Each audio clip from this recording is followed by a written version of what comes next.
Logan, un garçon de seulement 10 ans, vivait dans la rue et proposait son aide en échange de nourriture. Il a été humilié, ignoré, traité comme un moins que rien par ceux qui pensaient qu'il ne valait rien. Mais le jour où il a entendu le bruit d'un moteur défaillant, il a révélé un talent que personne n'aurait soupçonné. Ce qui s'est passé ensuite a bouleversé toute une ville et a prouvé que même ceux que le monde oublie peuvent briller bien plus fort qu'on ne l'imagine. Mais avant de commencer notre histoire, dites-nous en commentaire d'où vous regardez cette vidéo. On adore découvrir jusqu'où nos histoires voyagent. Logan n'avait rien mangé depuis 3 jours à part un morceau de pain trouvé dans la poubelle d'une boulangerie. Ses pieds nus le faisaient souffrir sur l'asphalte brûlant de cet après-midi d'été. Il n'avait que 10 ans, mais son regard portait la fatigue d'un vieil homme. Son t-shirt troué et son short sale étaient tout ce qu'il possédait avec une intelligence insoupçonnée dans ce petit corps frêle. Lorsqu'il aperçut le garage au coin de l'avenue principale, Logan sentit l'odeur de l'huile et du métal mêlée à celle des frites venant du snack d'Axe en grave côté. Son ventre gargouilla si fort qu'il dut serrer les bras autour de lui. Il inspira profondément et entra. Le bruit des outils résonnait dans le hangar. 3 hommes étaient penchés sur une voiture noire, capot ouvert. Ils semblaient agacés, gesticulant en discutant. « Excusez-moi » dit Logan d'une voix faible. Personne ne réagit. Il fit quelques pas de plus. « Excusez-moi, messieurs. » Un des mécaniciens, un homme corpulent en bleu de travail taché de graisse, se retourna en fronçant les sourcils. « Qu'est-ce que tu veux, gamin ? Dégage.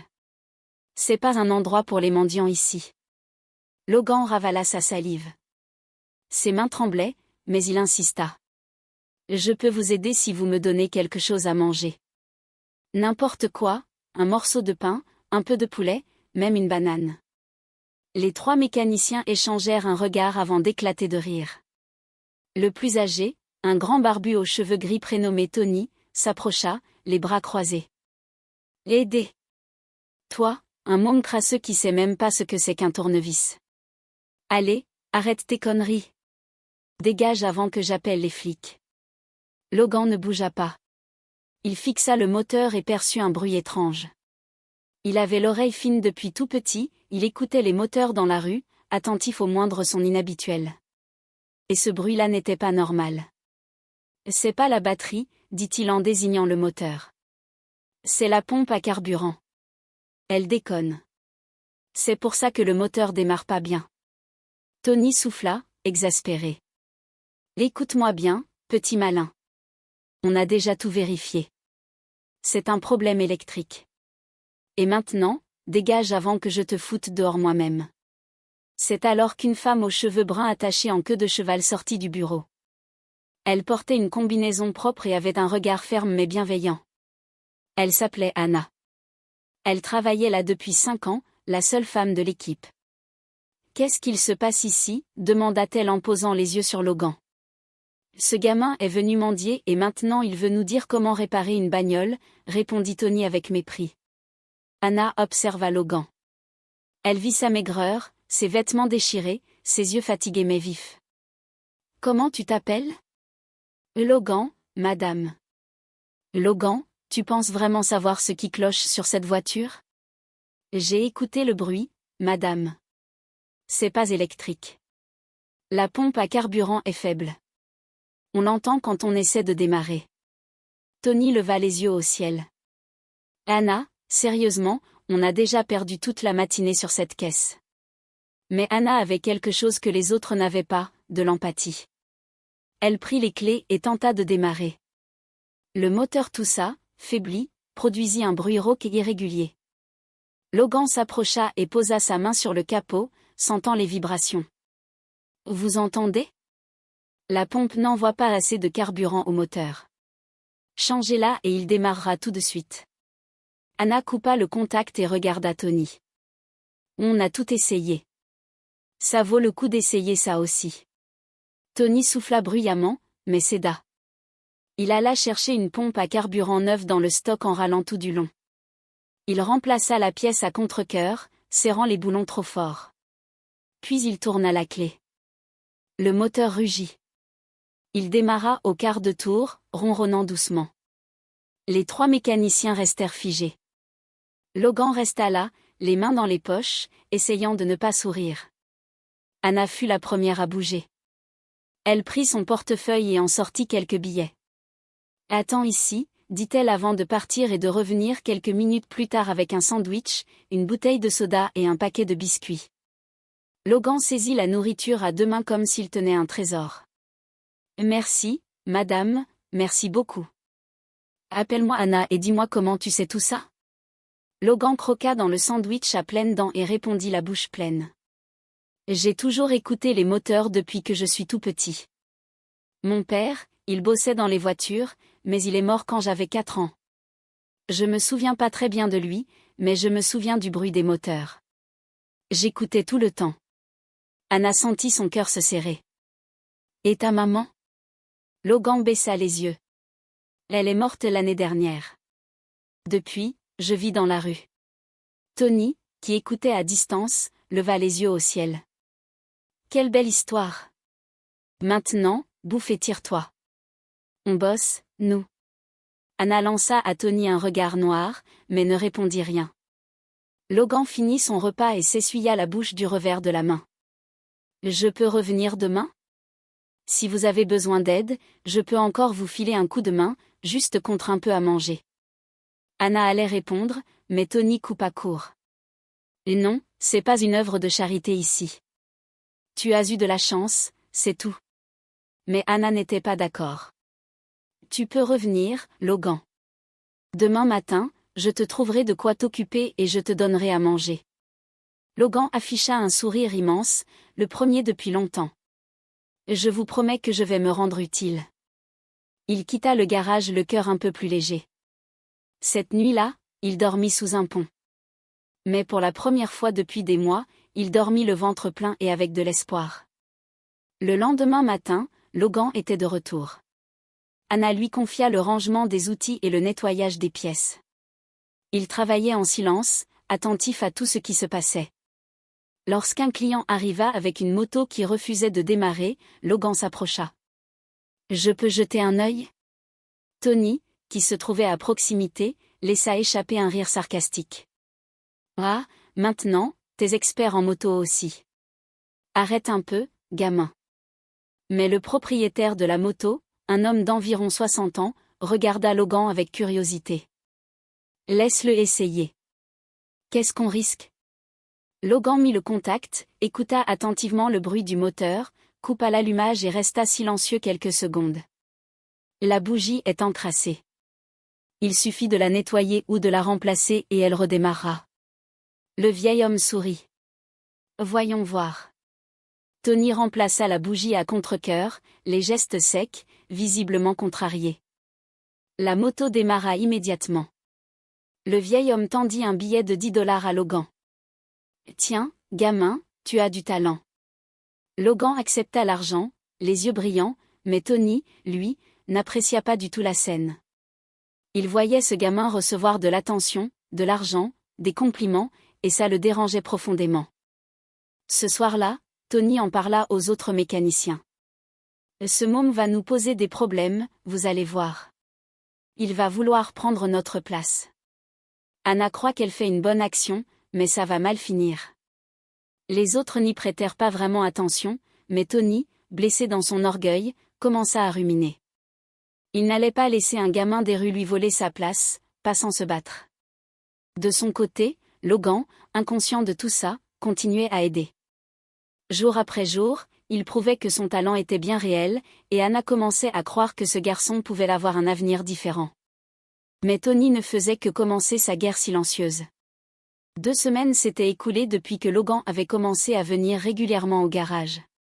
Il connaissait déjà l'emplacement de chaque outil, le nom de chaque pièce, et il savait diagnostiquer des pannes avec une précision qui impressionnait même les mécaniciens les plus chevronnés. Anna lui avait permis de dormir dans un petit local de stockage à l'arrière du garage, entre les vieux pneus et les pièces détachées. Ce n'était pas le grand luxe, mais c'était infiniment mieux que la rue. Logan se levait avant le lever du soleil, se rinçait le visage avec l'eau du robinet des toilettes et était près dès l'arrivée du premier mécano. Il aidait à tout, nettoyage, rangement, distribution des outils. Mais ce qui frappait vraiment, c'était ses diagnostics. Il lui suffisait d'écouter un moteur quelques secondes pour identifier exactement ce qui n'allait pas. Un jour, alors que Logan rangeait un panneau de clés plates, Anna l'appela dans le bureau. Elle ferma la porte et s'assit à son bureau, lui faisant signe de prendre place. Une expression grave assombrissait son visage. « Logan, je dois te poser une question. Tu m'as dit que ton père travaillait avec des voitures. Comment il s'appelait ?» Logan fut surpris. Il parlait rarement de son père. « Alex. Alex Walker. Mais j'étais tout petit quand il est mort. Je me souviens de presque rien. » Anna hocha la tête. Elle ouvrit un tiroir, sortit son téléphone, tapa un nom, puis lui montra l'écran. On y voyait un homme noir, grand sourire, portant une combinaison de course rouge et tenant un trophée. À côté de lui, une voiture de course brillait sous les projecteurs. « C'est ton père ?» Logan ouvrit de grands yeux. Il n'avait jamais vu cette photo. « Je crois que oui. Il ressemble un peu à l'image que j'ai en tête. » « Mais c'est qui exactement ?» Anna inspira profondément. « Logan, ton père était Alex Walker, l'un des pilotes les plus talentueux qu'on ait jamais vus, en course de rue comme en circuit professionnel. C'était une légende. Il a remporté des championnats, battu des records, et tout le monde le respectait. Mais il y a 10 ans, il a eu un terrible accident en pleine course. Il n'a pas survécu. » Logan sentit ses jambes flancher. Il savait que son père était mort, mais il n'avait jamais su comment, ni qui il était vraiment. « Mon père était pilote, l'un des meilleurs. Et visiblement, tu as hérité de son don. Ta manière de comprendre les moteurs, ce n'est pas un hasard, Logan. C'est en toi. » Logan ne savait pas quoi ressentir. De la fierté, de la tristesse, de la colère de ne jamais avoir su. Tout se bousculait en lui. Anna posa doucement une main sur son épaule. « Ton père était admiré, Logan. Et toi, tu peux suivre ton propre chemin, à ta façon. » Mais la nouvelle ne resta pas longtemps entre ces 4 murs. Tony, qui avait la fâcheuse habitude d'écouter aux portes, avait tout entendu, et pour lui, c'était comme jeter de l'huile sur le feu de sa jalousie. Il s'éloigna en ricanant. Cet après-midi-là, alors que Logan aidait à faire la vidange d'un pick-up, Tony s'approcha avec 2 autres mécaniciens. « Alors, c'est vrai, gamin, tu es le fils d'Alex Walker ?» Logan hésita, puis hocha la tête. Tony éclata de rire, un rire sec et moqueur. « C'est donc pour ça que tu t'y connais ? C'est pas du talent, c'est juste des souvenirs. Tu as dû entendre ton père parler de moteur quand tu étais môme, et maintenant tu répètes bêtement. » « C'est pas ça, » répondit Logan, tentant de rester calme. « Mais bien sûr que si. Tu es pas spécial, petit. Tu es juste un gosse de la rue avec un père connu. Et regarde où tu as fini. Ton père doit se retourner dans sa tombe. » Ces mots frappèrent Logan comme des coups de poing. Il sentit ses yeux brûler, mais il refusa de pleurer devant eux. Il se retourna et reprit son travail. Mais les paroles de Tony tournaient en boucle dans sa tête. Et s'il avait raison ? Et si tout ce qu'il était n'était qu'un écho de son père ? Avait-il vraiment quelque chose à lui ? Les jours suivants, Tony redoubla de méchanceté. Il lançait des blagues cruelles, colportait des rumeurs auprès des clients, insinuait que Logan n'était là que par pitié. Le garçon se renferma. Il ne parlait plus, ne souriait plus. Il travaillait en silence, mais à l'intérieur, une tempête grondait. Anna remarqua le changement.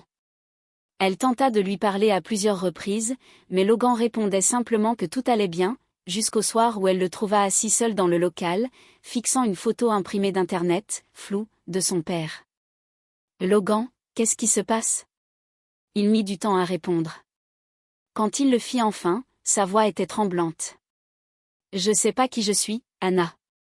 Je suis le fils d'Alex Walker. Je suis Logan. Le gamin des rues. Je suis quelqu'un qui comprend les moteurs ou juste un gosse qui répète ce qu'il a entendu. Tout le monde attend que je sois quelqu'un, mais moi, je sais même pas qui je suis. » Anna s'assit à côté de lui. « Tu es toi, Logan. Peu importe qui était ton père, ce qui compte, c'est ce que toi tu fais, ce que toi tu choisis d'être. Et moi, J'ai vu ce que tu sais faire. Ça vient pas de ton père, ça vient de toi. Logan s'essuya les yeux avec sa manche. Et si Tony avait raison? Et si sans mon père, je ne valais rien? Anna secoua la tête. Tony a peur de toi, Logan. C'est pour ça qu'il t'attaque. Il sait que tu es meilleur que lui, et ça le terrorise. Ne laisse pas un homme frustré définir qui tu es. Logan resta silencieux. Anna eut alors une idée. Demain, c'est dimanche. Je vais t'emmener quelque part. Il faut que tu vois ça. Le lendemain, Anna emmena Logan en voiture jusqu'à un cimetière en périphérie de la ville. Ils marchèrent entre les tombes jusqu'à s'arrêter devant une stèle simple gravée du nom, Alex Walker, pilote, père, héros. Logan s'immobilisa devant la tombe. Ses jambes tremblaient. Anna resta en retrait, lui laissant de l'espace. « Salut, papa », dit Logan d'une voix douce. « Je sais pas si tu m'entends. Je me souviens à peine de toi, mais on m'a dit que tu étais incroyable. Le meilleur. J'aurais aimé te connaître. J'aurais aimé que tu m'apprennes des trucs. Mais tu es plus là. » Il inspira profondément, les larmes coulant librement. « J'essaie, papa.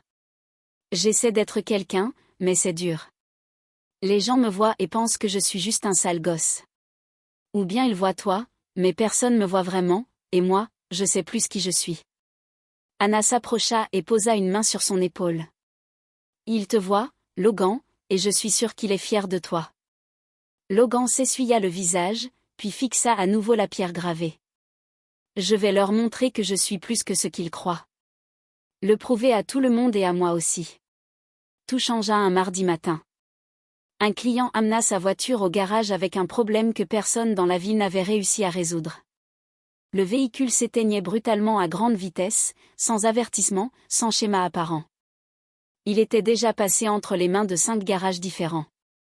Tony et les autres mécaniciens passèrent des heures à chercher la panne sans succès. Logan, à distance, nettoyait des pièces dans une bassine d'eau savonneuse. Quand tout le monde partit déjeuner, il s'approcha discrètement de la voiture. Il mit le moteur en marche, écouta attentivement, coupa, ralluma. Puis il se glissa sous le véhicule et remarqua ce que personne n'avait vu. Un câble du capteur de vilebrequin était à moitié sectionné. Il ne se déconnectait qu'avec de fortes vibrations, ce qui expliquait pourquoi la voiture calait à grande vitesse. Logan prit un peu de ruban isolant, reconnecta soigneusement le câble et renforça le branchement. Quand les mécaniciens revinrent, il était déjà retourné à sa bassine comme si de rien n'était. Le client testa la voiture et resta bouche bée. Le problème avait disparu. « Qui a réparé ça ?» demanda-t-il, enthousiaste. Anna désigna Logan. Le client écarquilla les yeux. « Ce gamin ? Mais il doit avoir quoi ? 10 ans. 10 ans et plus de talent que bien des adultes, répondit Anna avec un sourire. Le client sortit son téléphone et filma rapidement Logan qui expliquait ce qu'il avait fait. Il posta la vidéo sur les réseaux sociaux avec la légende « Un garçon des rues de 10 ans résout ce que 5 garages n'ont pas su faire. Ce gamin est un génie. » La vidéo devint virale. En 48 heures, elle dépassa 2 millions de vues. Les chaînes de télé locales commencèrent à appeler le garage pour obtenir des interviews. Les journaux voulaient raconter l'histoire du petit mécano prodige. Logan, qui avait toujours été invisible, se retrouva soudain sous les projecteurs. Anna tenta de le protéger de cette exposition soudaine, mais c'était peine perdue. Des clients affluaient spécialement pour que Logan regarde leur voiture. Le garage ne désemplissait plus. Le chiffre d'affaires tripla. Logan devint une célébrité locale. Mais Tony observait tout cela avec une haine grandissante. Il voyait ce garçon autrefois méprisé devenir un héros. Il voyait les clients ignorer les mécaniciens expérimentés pour demander l'avis d'un enfant, et cela le rongeait de l'intérieur. Un soir, après le départ de tout le monde, Tony eut une idée sombre. Il prit la voiture d'un client, un sedan noir censé être rendu le lendemain. Puis il déconnecta volontairement un câble de l'alternateur. Discrètement, la voiture fonctionnerait encore quelques jours, puis tomberait en panne, et quand ça arriverait, il veillerait à ce que Logan soit accusé. Le lendemain, le véhicule fut livré au client. Logan n'y avait jamais touché, mais Tony fit circuler l'information parmi les collègues que le garçon avait fait la dernière vérification. 3 jours plus tard, le client revint furieux. « Qui a travaillé sur ma voiture ? J'ai failli avoir un accident. » Tony réagit immédiatement. « C'est le gamin, monsieur. Il a fait la dernière révision. On lui a fait un peu trop confiance, visiblement. Désolé. » Logan, qui nettoyait des outils, leva la tête, sidéré. « Mais j'ai jamais touché à cette voiture, je l'ai même pas vue. » « Bien sûr que si, » insista Tony. « Tu te prends pour le roi du garage, et voilà le résultat. » Le client filma une vidéo en colère, accusant Logan d'incompétence, et la publia en ligne. Elle devint virale, elle aussi, mais cette fois dans le mauvais sens.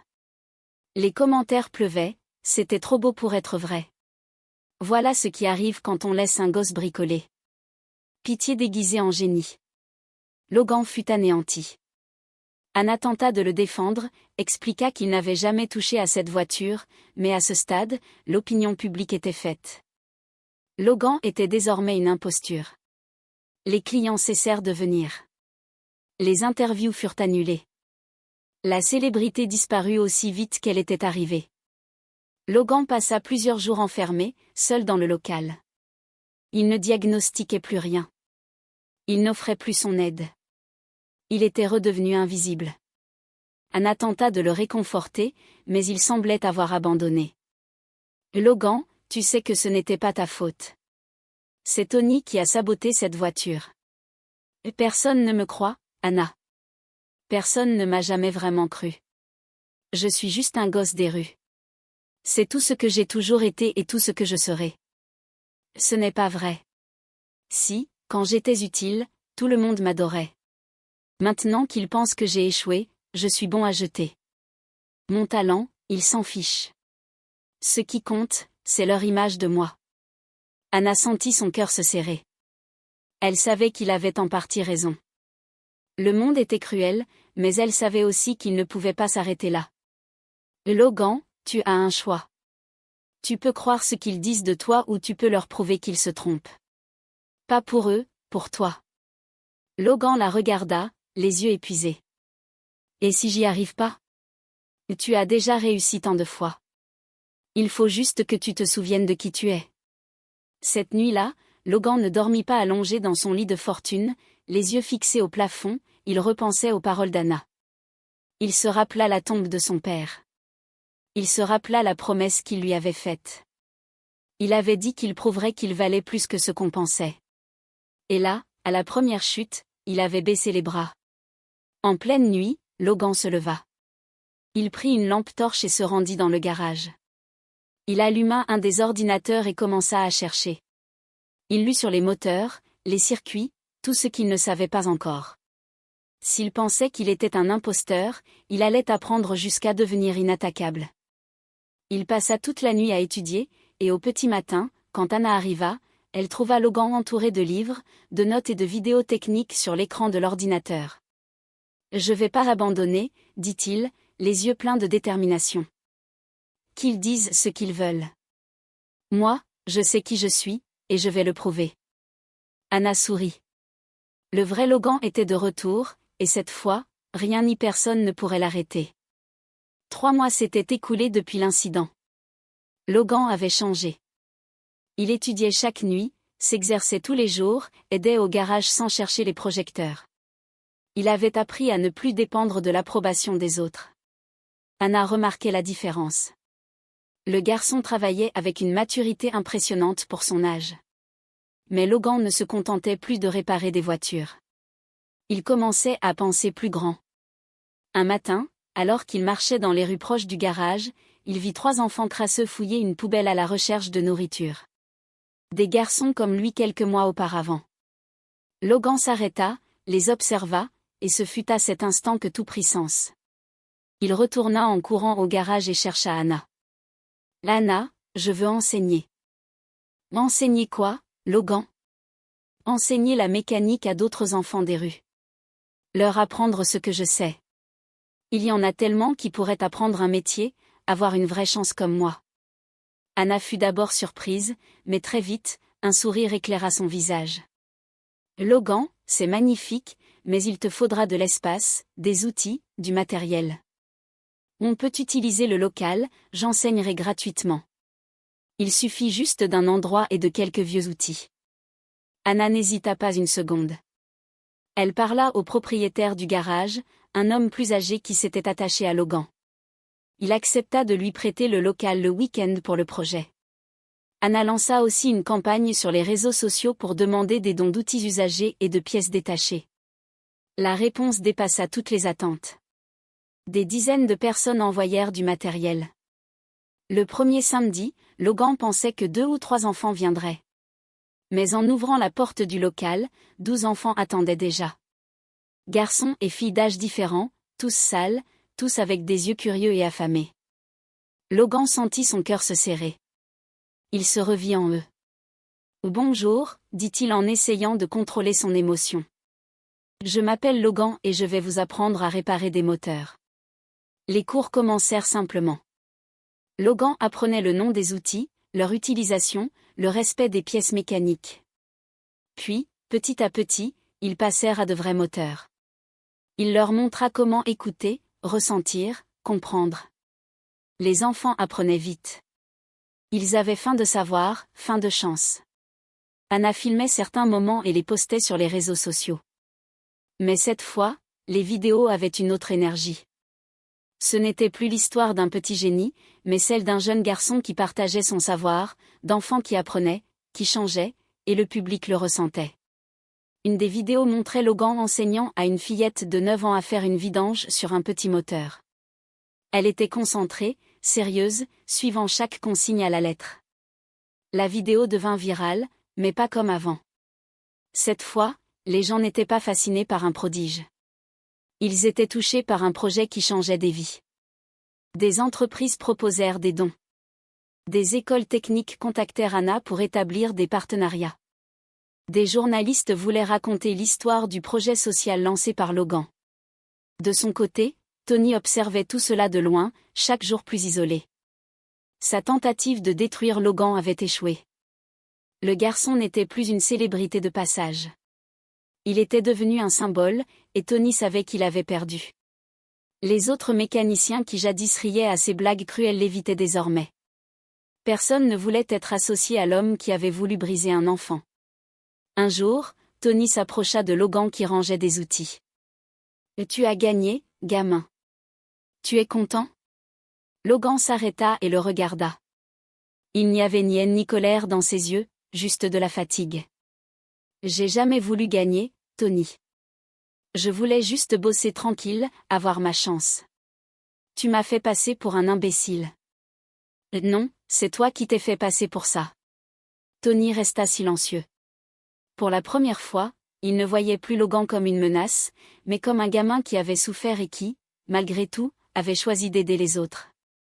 Quelque chose se brisa en lui. Il tourna les talons et partit. 2 semaines plus tard, Tony démissionna. Personne ne le regretta.